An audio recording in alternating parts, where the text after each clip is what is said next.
are moving toward violence. They are aware of this, and some applaud it.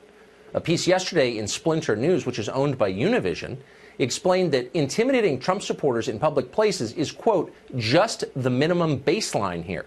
This is all going to get more extreme, and it should, end quote. How extreme? Well, the article fondly recalls the domestic terror bombings of the 1970s. Thousands a year in America. That's our future, the article says. Unfortunately, we're headed there fast. Over the weekend in Los Angeles, Congresswoman Maxine Waters urged the mob to hunt down and find members of the president's cabinet. Here's part of it. If you think we're rallying now, you ain't seen nothing yet. Already, you have members of your cabinet that are being booed out of restaurants, who have protesters taking up at their house, who's saying no peace, no sleep. No peace, no sleep. Let's stay the course. Let's make sure we show up wherever we have to show up.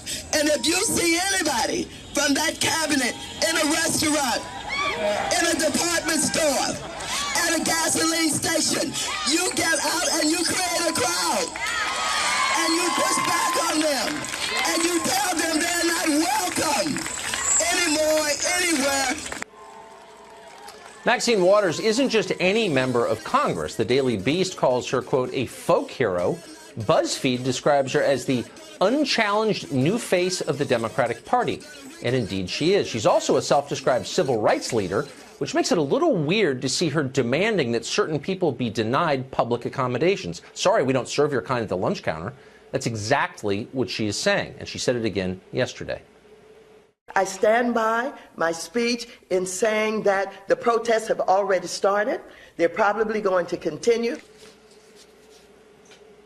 The message of all this is clear. The left no longer considers its political opponents fellow citizens or even human.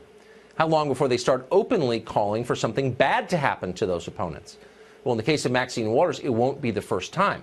In 1992, Waters cheered as racist mobs burned Los Angeles. As she put it at the time, riot is the voice of the unheard. When Reginald Denny was dragged from his truck and nearly murdered for the color of his skin, beaten in the head with a cinder block on camera, Waters championed his attackers. She partied with them after their trial.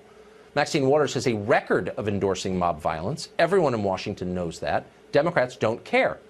To his credit, Chuck Schumer did call Waters' most recent remarks, quote, not American. Good for him. But hardly anyone else said anything. Nancy Pelosi blamed Donald Trump for what Waters said. That was a theme. Stop hitting me, they said as they threw the first punch.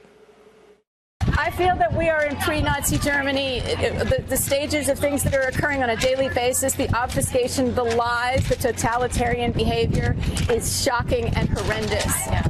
And we have to be vigilant. They follow the exact pattern that Hitler has. He is evil. He is evil. And the thing is, I thought, I'll come in and he won't really know because he's not that smart. He doesn't, he'll just do a showmanship thing. But he's evil. This is about racism.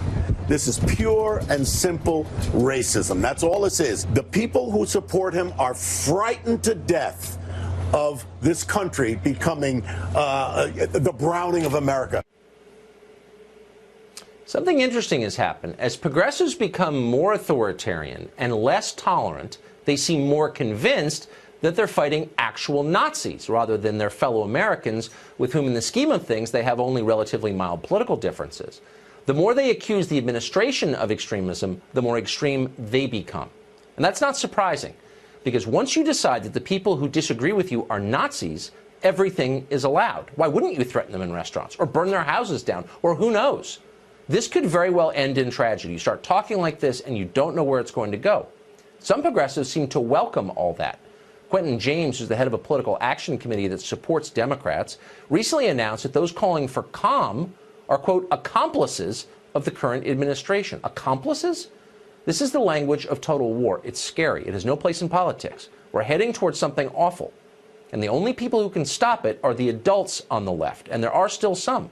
Democratic members of Congress, entertainment figures, religious leaders, media chieftains like Jeff Zucker at CNN or Andy Lack at NBC. They're silent now, cowering and complicit in all of this, but the country badly needs them to cool the rhetoric and rein in the mob. No more Nazi talk on their TV channels. No more screaming at people in restaurants.